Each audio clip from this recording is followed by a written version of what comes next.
नमस्कार साथियों, प्रेम की बात और फैक्ट्स में आप सभी का एक बार फिर से स्वागत है। उम्मीद करता हूं आप सभी बेहतर होंगे। दोस्तों, इस समय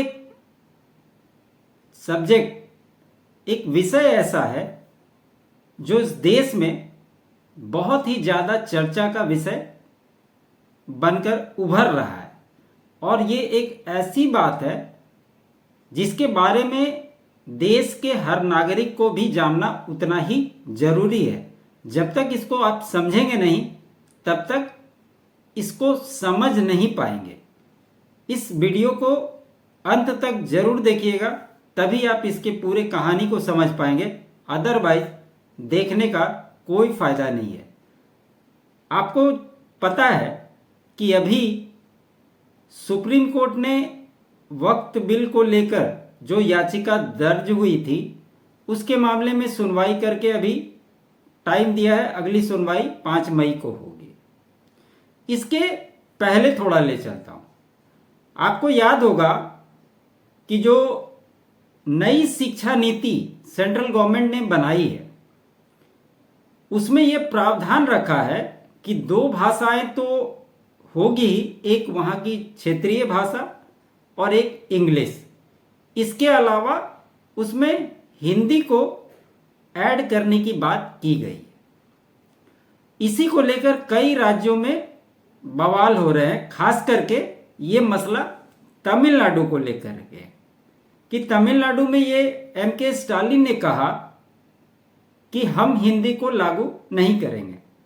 इसमें सिंपल सी लॉजिक जो मुझे समझ में आई, और ये आप भी समझ सकते हैं, कि जो वहां की लोकल लैंग्वेज है तमिल और इंग्लिश ऑप्शनल, 2 तो दिया ही गया है, ये तीसरा थोपा नहीं गया है। उनको लागू करने के लिए कहा गया है। और साथ ही साथ इसमें यह भी प्रावधान है कि अगर किसी को पढ़ने की इच्छा है तो वो पढ़ाई कर सकता है। अब तो देख रहे हैं कि बड़े बड़े जितने भी एग्जाम्स हो रहे हैं, वो सरकार इस तरह की नियम बना रही है कि वो वहां की लोकल लैंग्वेज में भी उसका एग्जाम दे सके। तो इसमें दिक्कत की बात कहां, ये समझ से परे है। आज भी आपने देखा कि महाराष्ट्र में जब इसकी घोषणा हुई तो MNS के कार्यकर्ता सड़क पर उतर गए और वो जो उद्धव ठाकरे का जो है प्रवक्ता, वो क्या कह रहा है कि बिहार और यूपी वाले को हम अच्छे से हिंदी सिखा सकते हैं, हम उनसे ज़्यादा बेहतर हिंदी बोल सकते हैं। ऐसे ऐसे प्रवक्ताओं को क्या बोलेंगे, मेरा ध्यान से उसका नाम उतर रहा है, इसलिए मैं पूरा नाम आपको बता नहीं पा रहा हूं।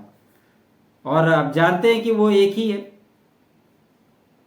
खैर, जो बात करने वाला हूं कि सुप्रीम कोर्ट के 2 जजेस, एक पादरी वाला और एक और जज की बेंच ने तमिलनाडु सरकार की कई सारी ऐसी बिलें हैं जो राज्यपाल के पास गई हुई थी। मसला को समझिए। राज्यपाल, उनका कहना था कि राज्यपाल ने बिल को रोक करके रखा है जो संसद से पास किया हुआ है, और वो उसको आगे नहीं बढ़ा रहे। तो राज्यपाल ने अंत में उसको राष्ट्रपति को भेज दिया। इसी मामले में सुनवाई हो रही थी। जो तमिलनाडु के गवर्नर है RN रवि, उनके द्वारा रोका गया था ये बिल, और राष्ट्रपति को जब भेज दिया गया तो ये जो 2 बेंच बैठी थी 2 जजों की, उन्होंने क्या आदेश दिया, राष्ट्रपति जी को भी 3 महीने का समय वो दे रहे हैं और कह रहे हैं कि जो बिल आपके पास आया उसको या तो आप लौटा दीजिए, और नहीं तो उस पर मतलब कुछ भी फैसला आपको 3 महीने के अंदर डेडलाइन दे रहा है। जबकि सुप्रीम कोर्ट को ये कतई आदेश देने का अधिकार नहीं है कि वो राष्ट्रपति को आदेश दे सके, क्योंकि ये देश का कानून ही नहीं कहता है कि सुप्रीम कोर्ट इस देश के राष्ट्रपति को आदेश दे सके कि आप इस काम को इस तरीके से करिए या नहीं करिए। इसी को लेकर ये मामला फंसा है। उन्होंने 3 महीने का टाइम लाइन दे दिया कि अगर आप इसको पास नहीं करेंगे तो ये स्वतः कानून बन जाएगा। इसका क्या मतलब बनता है, इसी बात की चर्चा करेंगे। और जो उपराष्ट्रपति जगदीप धनखड़ सर हैं, उन्होंने क्या बोला इसको लेकर, उसी बात की चर्चा करेंगे। कैसे सुप्रीम कोर्ट आर्टिकल 142 की बात कर रहा है और कैसे उपराष्ट्रपति जी ने आर्टिकल 145(3) की बात की और उन्होंने क्या कहा, इसको भी समझना जरूरी है। जगदीप धनखड़ जी ने कहा कि हाल ही में एक फैसले में राष्ट्रपति को निर्देश दिया गया है, हम कहां जा रहे हैं, देश में क्या हो रहा है, हमें बेहद संवेदनशील होना होगा। यह कोई समीक्षा दायर करने या न करने का सवाल नहीं है। हमने इस दिन के लिए लोकतंत्र का सौदा नहीं किया था। अब थोड़ा सा अनुच्छेद 142 क्या है, इसको समझना भी जरूरी है। संविधान के अनुच्छेद 142 के तहत सुप्रीम कोर्ट किसी भी मामले में पूर्ण न्याय दिलाने के मकसद से ऐसा फैसला या आदेश दे सकता है जो पूरे भारत में लागू हो। लेकिन यह आदेश कैसे लागू होगा, यह संसद की ओर से बनाए गए कानून के जरिए तय होता है। अगर संसद ने अभी तक कोई नियम नहीं बनाया है तो यह राष्ट्रपति को तय करना होता है कि कोर्ट की ओर से दिया गया आदेश या फैसला कैसे लागू किया जाए।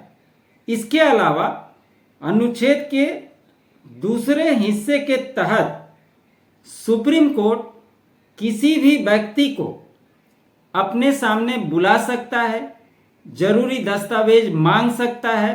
अगर कोई इसकी अवमानना करता है तो कोर्ट को इसकी जांच करके उसे सजा देने की शक्तियां भी हासिल है। अब इसको थोड़ा समझिए। अभी जो वक्फ बिल का कानून है वो देश की संसद के दोनों सदनों से पास होकर उस पर जब राष्ट्रपति जी का साइन हुआ तब वो एक कानून बना। और संसद से बना कानून को रोकने का अधिकार सुप्रीम कोर्ट के पास नहीं है। और जब ये वक्फ बिल पर सुनवाई हुई, अभी उन्होंने अंतरिम रोक ही लगाई है 1 हफ्ता के लिए कि इसमें कोई फेरबदल नहीं होगा, इसमें किसी समिति का गठन नहीं होगा, इसमें किसी का एम्प्लॉयमेंट नहीं होगा। इस तरह की बातें जो कोर्ट ने कही है वो किसी भी कानून के तहत अपनी राय दे सकता है, वो फैसले नहीं कर सकता कि आपको ये करना पड़ेगा। इसी बात की चर्चा को आगे बढ़ाते हुए उपराष्ट्रपति जगदीप धनखड़ ने गुरुवार को सुप्रीम कोर्ट की उस सलाह पर आपत्ति जताई जिसमें उसने राष्ट्रपति और राज्यपालों को बिलों को मंजूरी देने की समय सीमा तय की थी। राष्ट्रपति जी ने कहा, उपराष्ट्रपति जी ने, कि अदालतें राष्ट्रपति को आदेश नहीं दे सकती। जबकि आपको पता होना चाहिए कि सुप्रीम कोर्ट के जब जज साहब जब शपथ लेते हैं, चीफ जस्टिस ऑफ इंडिया, उनको शपथ कौन दिलाता है? खुद राष्ट्रपति महोदया उनको शपथ दिलाती हैं। ये सुप्रीम कोर्ट कैसे भूल जाता है? उन्होंने कहा कि संविधान का अनुच्छेद 142 के तहत कोर्ट को मिला विशेष अधिकार लोकतांत्रिक शक्तियों के खिलाफ 24 घंटे उपलब्ध न्यूक्लियर मिसाइल बन गया है। जज सुपर पार्लियामेंट की तरह काम कर रहे हैं। दरअसल सुप्रीम कोर्ट, ये जो मामला आया वहां से, उसी के खिलाफ इन्होंने बोला था कि सुप्रीम कोर्ट ने 8 अप्रैल को तमिलनाडु गवर्नर वर्सेस राज्य सरकार के केस में गवर्नर के अधिकार की सीमा तय कर दी थी। उसी में जस्टिस जेबी पारदीवाला और जस्टिस आर महादेवन की पीठ ने कहा था राज्यपाल के पास कोई वीटो पावर नहीं है। सुप्रीम कोर्ट ने सरकार के 10 जरूरी बिलों की ओर से रोके जाने को अवैध तक बताया था। आप कैसे डिसाइड कर लिए कि वो बिल अवैध है या वैध है, रोका जाना?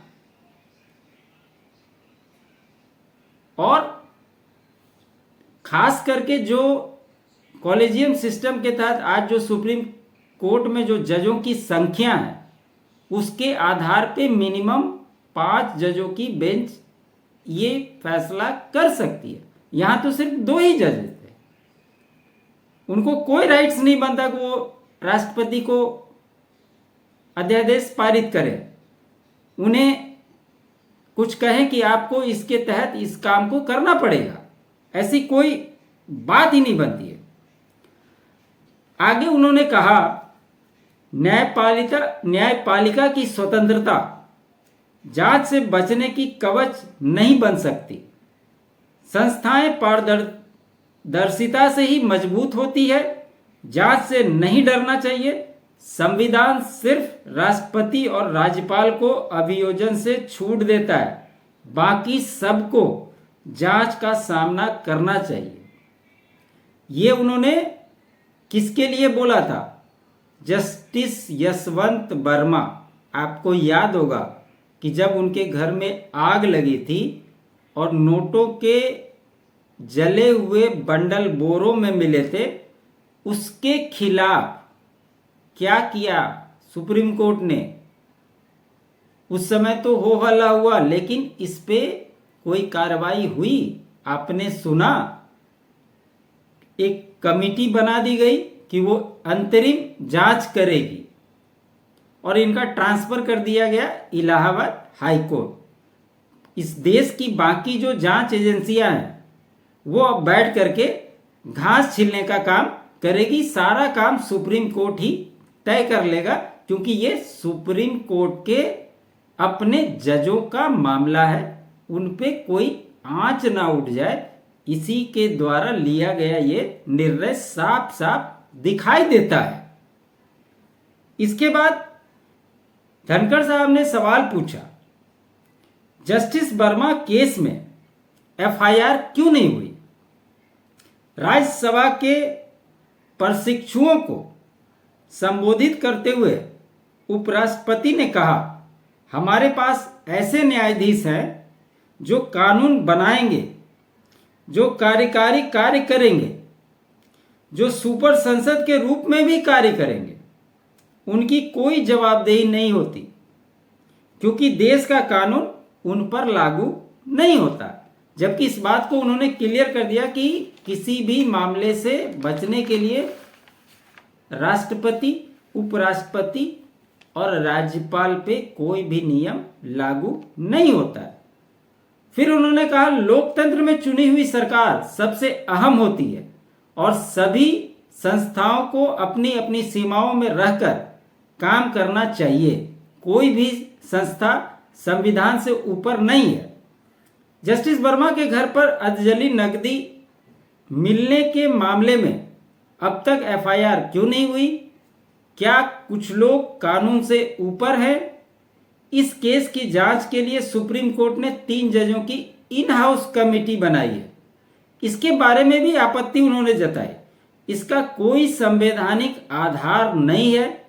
कमेटी सिर्फ सिफारिश दे सकती है, लेकिन कार्रवाई का अधिकार सिर्फ और सिर्फ संसद के पास है। अगर यह मामला किसी आम आदमी के घर का होता तो अब तक पुलिस और जांच एजेंसियां सक्रिय हो चुकी होती। न्यायपालिका हमेशा सम्मान का प्रतीक होता है, लेकिन इस मामले में देरी से लोगों में असमंजस की स्थिति बन गई है। ये उन्होंने साफ साफ कहा और इसका जवाब सुप्रीम कोर्ट को जरूर देना चाहिए। अब देखिए, आर्टिकल 142 को लेकर ये जो जुडिशरी है, इसी के अंदर बहस छिड़ी हुई है। ये मैं कुछ केसेस हैं उसके बारे में आपको बताता हूं, आपको भी समझ में आ जाएगा। इसके बाद इस शक्ति को रोकने की कोशिश हुई। आर्टिकल 142 का जो मामला है, इसको एक समय में 1998 के समय इसको रोकने की कोशिश की गई थी। 1998 में सुप्रीम कोर्ट बार एसोसिएशन मामले में 5 जजों की बेंच ने कहा है, इसको ध्यान से समझिएगा, 5 जजों की बेंच ने कहा है कि अनुच्छेद 142 किसी मामले में लागू मौजूदा कानून को बदल नहीं सकता है। यह स्पष्ट तौर पे कहा गया है। 2000 के दशक में भी ऐसा देखने को मिला। 2006 में स्टेट ऑफ कर्नाटका बनाम उमा देवी मामले में कोर्ट ने कहा कि अनुच्छेद 142 के तहत कोई राहत नहीं देगा जिससे गैर कानूनी काम हो सके।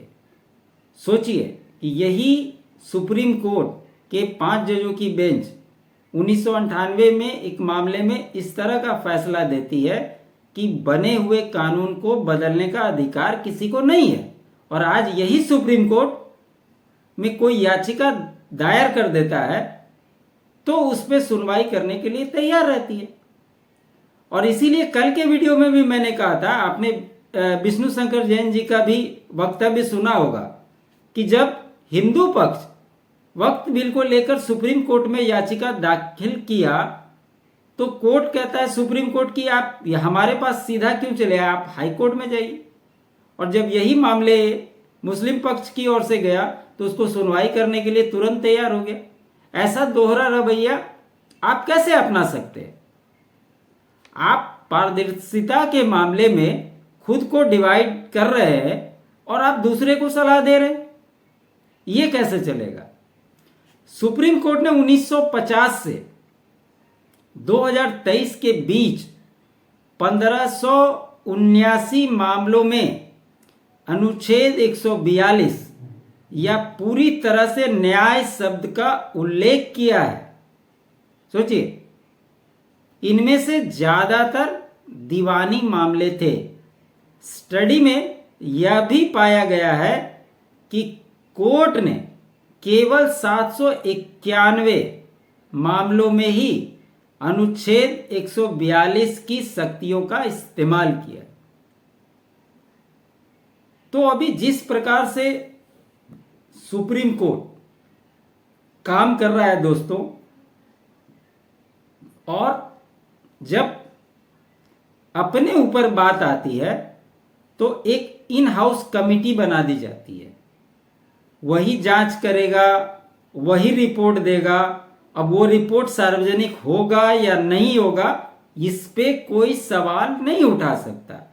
आप और हम अगर सुप्रीम कोर्ट या माननीय पर सवाल उठाएंगे तो हो सकता है कल आपके ऊपर ही समन आ जाए कि आपने इस बात को कैसे बोला।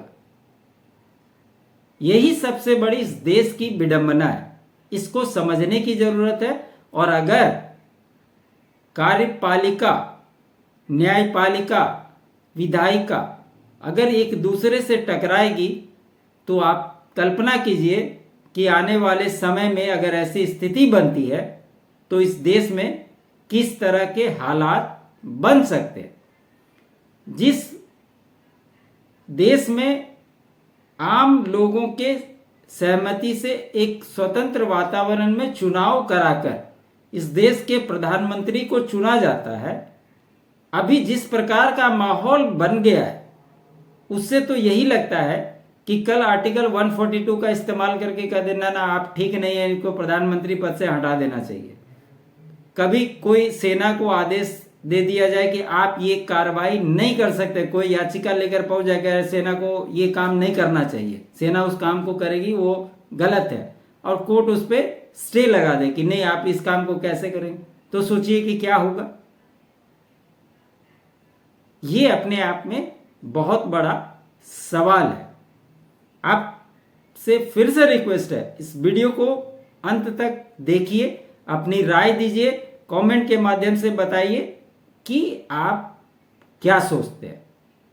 उम्मीद करता हूं मेरा ये विश्लेषण आपको अच्छा लगा हो तो लाइक जरूर कीजिएगा, शेयर कीजिएगा। चैनल को सब्सक्राइब नहीं किया तो सब्सक्राइब जरूर से जरूर कर लीजिएगा। मेरा अल्टरनेट चैनल फैक्ट्स भी पैरेलल वे में वीडियो लगातार उस पर भी जाती है, आप उस पर भी हमारे वीडियो को देख सकते हैं, उसे भी आप अपना सहयोग जरूर दें। आप कंट्रीब्यूट भी कर सकते हैं, स्क्रीन पे QR कोड रहते हैं, बाकी डिटेल आपके डिस्क्रिप्शन में दिख जाएंगे।